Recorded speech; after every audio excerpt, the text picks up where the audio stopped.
Good morning.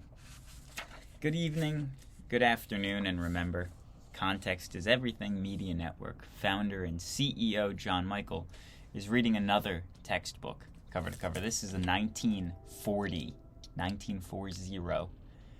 American history textbook from a Catholic school. Today we're on Chapter 3, Unit 9. The English Colonies, Life in the Middle Colonies continued. Is this where I am, or did I not bookmark it? This is right. Life in the Middle Colonies. Here we are. Homes in New Amsterdam. The homes built in New Amsterdam were not like the log houses built in the South, or rather built in Massachusetts. Neither were they like the large frame houses built in the South. The Hollanders usually built their homes of black and yellow brick.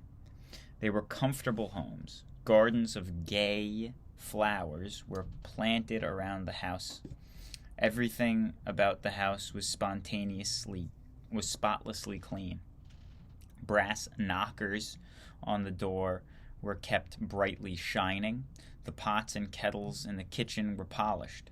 Pretty blue tiles were used to decorate the rooms. Tiles are thin pieces of baked clay. Tiles are now used for roofs. Note that they're defining words that now we know pretty well. Tiles are used for floors, roofs, and for ornaments. The Hollanders in America used tiles to make the rooms look pretty. Picture tiles were set around the fireplace to make it look more attractive.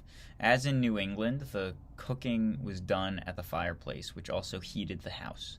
The furniture was large and comfortable. These people liked comfort. They also liked good things to eat. The old colonial houses have disappeared in New York, yet there are many reminders of the days of Peter Stuyvesant, mayor, I believe. There are reminders of the time when New York City was New Amsterdam and New York State was New Netherlands. Oh, yeah. Occupations of the Middle Colonies. Farming and fur trading were chief occupations for the people of the Middle Colonies. Farming remained the most important occupation. The fur trade became the most profitable occupation in the region. The farmers in New York and Pennsylvania worked hard. However, their work was not so hard as the farmers in New England. The land in the Middle Colonies was very fertile. The farmers raised wheat, corn, oats, rye, and some tobacco. The soil was rich, and the climate was good for growing of grain. The Middle Colonies came to be called the bread colonies. Many kinds of vegetables were raised. Fruit trees grew very well in this region. There was plenty of good grazing land for sheep. The wool was spun into yarn, and the yarn was woven into woolen cloth. Many cattle were raised in the Middle Colonies. The dairy products, milk, butter, and cheese were important products in this region. The people living in the Middle Colonies had plenty of food. They also had good variety of grains, fruits, vegetables, and dairy products. Food was more plentiful in the Middle Colonies than it was in New England or in the South. Fur trading was the most profitable occupation in the Middle Colonies. Trading was chiefly by barter. This is a method of trading without the use of money. Usually in trade by barter, goods of great value are traded for goods of little value. Goods of great value are traded for goods of little value? Usually in trade by barter, goods of great value are traded for goods of little value? Usually someone gets ripped off? I don't like it. Barter is quite different from exchange. Where trading is done by exchange, the articles exchanged have almost equal value. Articles traded by barter are usually very unequal value. I don't understand. I don't understand at all, but there must be some reason why they would say such a thing in this book. So I'm going to note it with a sticky note. That is so strange. I can't wrap my head around why they would say such a thing. Barter, unequal value. What? The Indians trapped and hunted fur-bearing animals. The skins of these animals were taken to the trading post. The trading post were really places where furs were traded and where furs were stored until they were sent to Europe. Here, the Indians bartered the furs for things of little value. Valuable furs were bartered for bread, trinkets, hatchets, and other colored cloth. The trade by barter is what made the fur trade such profitable business. The fur trade was profitable, so profitable that it caused much jealousy and many quarrels. The English quarreled with the Hollanders about the fur trade. At a little later date, the fur trade was one of the chief causes of great war between France and England. Trading in the middle colonies. Both New York and Philadelphia were good ports. Here, ship owners and traders grew wealthy. The middle colonies were in an excellent location for trading.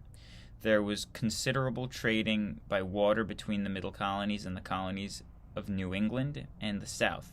Ships from the middle colonies carried some of the trade with the West Indies. Cargoes were also sent to the ports of Europe. The trading posts along the Hudson River were important centers of trade. Here the Indians brought valuable skins to be bartered. The trading posts served also as storehouses for supplies for settlers. Education.